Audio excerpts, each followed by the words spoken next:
All right, so I'm going to read through a few scriptures that jumped out at me in the order in which they jumped out, and then we'll discuss where I feel this message coming from. Proverbs 3:5. Trust in the Lord with all your heart and lean not on your own understanding. Let's start there. Let's start with the fact that we don't know what's going on, and we need to trust that God's word is exactly what we need to hear and what we need to follow. Proverbs 8:13. To fear the Lord is to hate evil. I hate pride and arrogance, evil behavior, and perverse speech. Proverbs 11:2. When pride comes, then comes disgrace, but with humility comes wisdom. Proverbs 13:10. This one speaks to me personally because my line number when I was a police officer was 1310. Where there is strife, there is pride, but wisdom is found in those who take advice.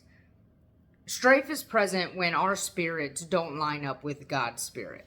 And that's the last thing I want, is for my spirit to be far from God. So where there is strife, there is pride. The fact that that connects, I don't personally think is a coincidence. Moving on. Proverbs 29:23. Pride brings a person low, but the lowly in spirit gain honor. Mark 7:21 through 23. For it is from within, out of a person's heart, that evil thoughts come: sexual immorality, theft, murder, adultery, greed, malice, deceit, lewdness, envy, slander, arrogance, and folly.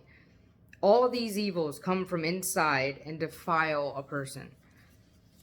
2 Corinthians 5:1 through 8. For we know that if the earthly tent we live in is destroyed, but have a building from God, an eternal house in heaven, not built by human hands. Meanwhile, we groan, longing to be clothed instead of our heavenly dwelling, because when we are clothed, we will not be found naked.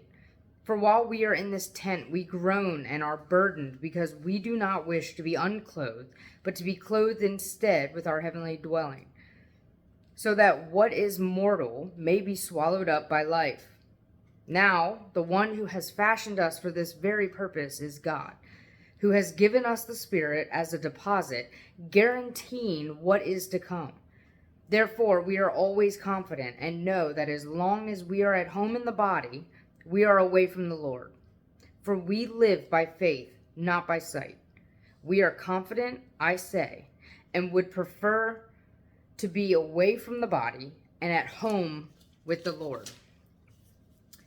And second to last is 1 John 2:16 through 17. For everything in the world, the lust of the flesh, the lust of the eyes, and the pride of life comes not from the Father, but from the world. The world and its desires pass away, but whoever does the will of God lives forever.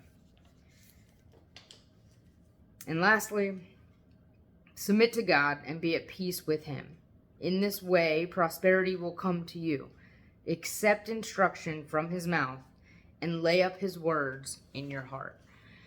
Everything I just read popped out at me this week, and it didn't really make sense until I kind of pieced them all together. It being June 1st, and the video that I made last year, getting as much hype and attention as it did, someone that looks like me, someone that comes from my background, saying and pronouncing that I will not be attending Pride anymore, I think that the messages this week are lining up to puzzle piece together with last year's message. I feel the same, if not stronger, when it comes to conviction of Pride Month than ever before. If you actually spell out Pride Month, PRIDEMONTH, the word demon is right in the middle of it. Coincidence?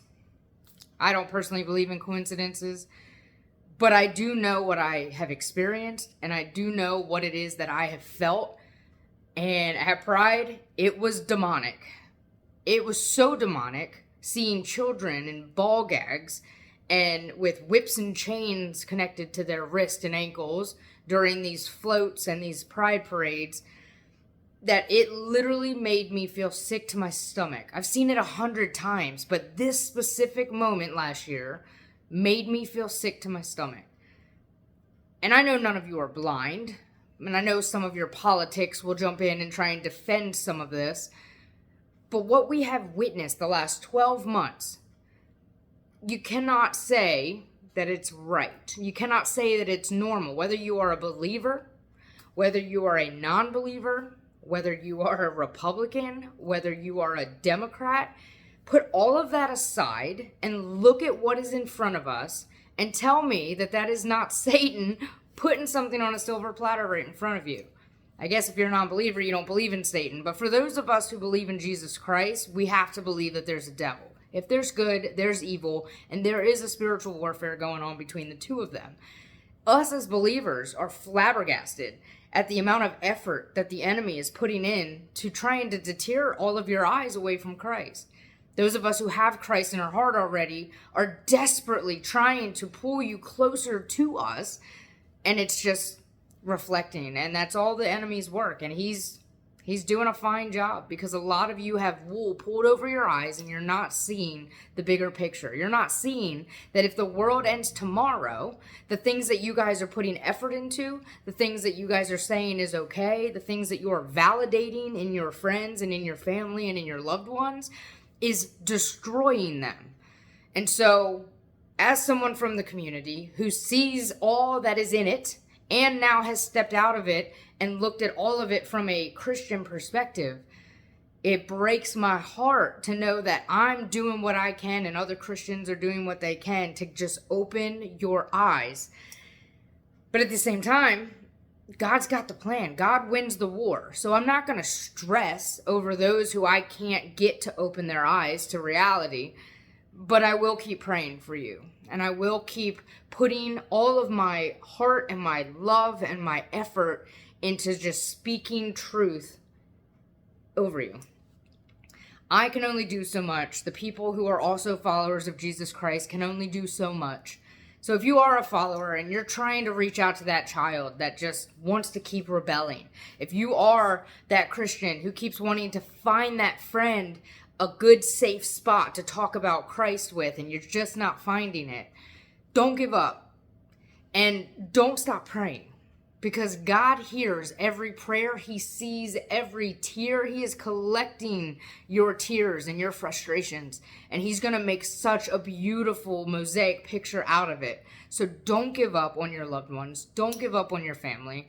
And if you are a heterosexual person who has a child in the LGBT community, I cannot stress enough that if you are a follower of Jesus Christ, you cannot sexually or sexuality bash them. Do not tell them that they are in the wrong lifestyle. Do not tell them that who they are is wrong. Because to them, it's not. To them, they are feeling the way that they were always born to feel. As a Christian, you should know that God has their life planned out entirely. God knitted them in your womb, if you're a female. If you're a dad watching this, that child was knitted in their mother's womb before you even knew them. And so God's plan for that child is already finished, and it's your job as the parent to love them through it. I'm not saying you have to agree with it. I'm not saying that the things from your mouth need to be affirming of their lifestyle. But what I am telling you is that you cannot turn your back on them, and you cannot abandon them. You have to love them as Christ loves you. You've made so many mistakes in your life, and God has never left you. And so it is your responsibility as the father and the mother of this child who is lost to love them through it and keep speaking Christ over their heart and let Him do the rest. It is June 1st, and it is a very controversial month. But if you're a Christian, you need to stand firm on the truth, and you need to do it with love, and you need to do it with grace, and you need to do it with kindness. Because the worst thing that we can do as Christians is push people away from the reality that Christ is coming back and they need to know Him. I love you guys. Eyes up. Christ first.